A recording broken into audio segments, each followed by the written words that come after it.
Sebelum masuk kepada video berikut, tekan terlebih dahulu tombol subscribe dan notifikasinya supaya Anda mendapat pemberitahuan ketika ada video terbaru dari channel ini. Gratis. Dan jangan lupa untuk share video ini melalui media sosial Anda karena berbagi pengetahuan itu indah ibagu.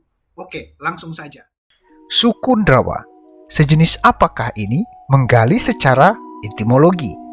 Pernyataan akan suku Ndrawa yang ada di Tanah Nias menjadi sebuah topik hangat dan siap untuk digoreng menggunakan kaldu.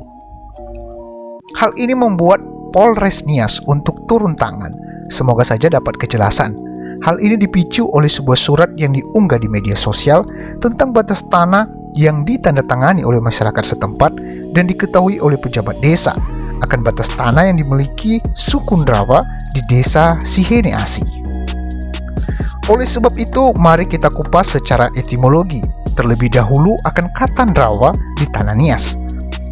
Kata Ndrawa lebih tepatnya diartikan sebagai orang asing. Jadi kata Ndrawa tidak pernah menambahkan kata suku di belakangnya. Masyarakat Nias tidak pernah menyebutkan suku Ndrawa untuk orang asing yang datang ke Nias, melainkan Niha Ndrawa untuk menunjuk kepada kelompok atau individu orang asing yang datang ke Tanah Nias. Apabila kita ke Nias Selatan, terutama Pulau Telo atau Hulu Batu, maka kata Ndrawa akan bergeser maknanya. Yang dulunya adalah untuk orang asing, maka di Nias Selatan, Hulu Batu memiliki arti kelompok agama tertentu, yaitu Muslim, supaya lebih mudah dikenali. Jadi secara etimologi, suku Ndrawa tidak ditemukan dalam kamus dan percakapan masyarakat Nias sehari-hari. Yang ada Niha Ndrawa atau Ndrawa.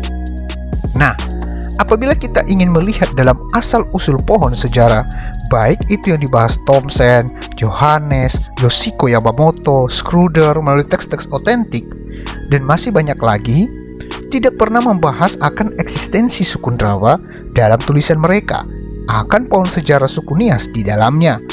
Jadi, dari manakah suku Ndrawa ini?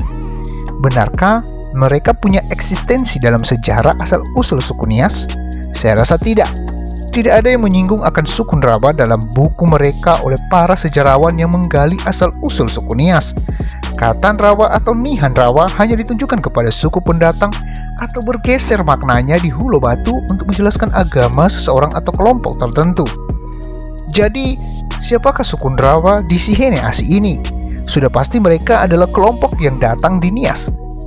Tapi apakah tepat jika mereka menyatakan eksistensi mereka sebagai sebuah suku di Tanah Nias dan memberikan sebuah batas tanah dan menyatakan sebagai milik suku Ndrawa? Saya rasa itu tidak tepat.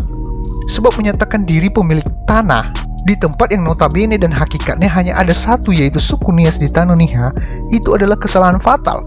Tetapi jika membeli tanah di Nias tanpa mendeklarasikan diri sebagai suku Ndrawa di Tanah Niha, saya rasa tidak ada yang menghalangi. Jadi, untuk menyelesaikan masalah ini, sebaiknya kita harus tetap tenang dan menyelesaikannya secara musyawarah dan tanpa membuat kegaduhan. Yahoo. Demikianlah video ini. Jangan lupa like, komen, share, dan subscribe. Yahoo.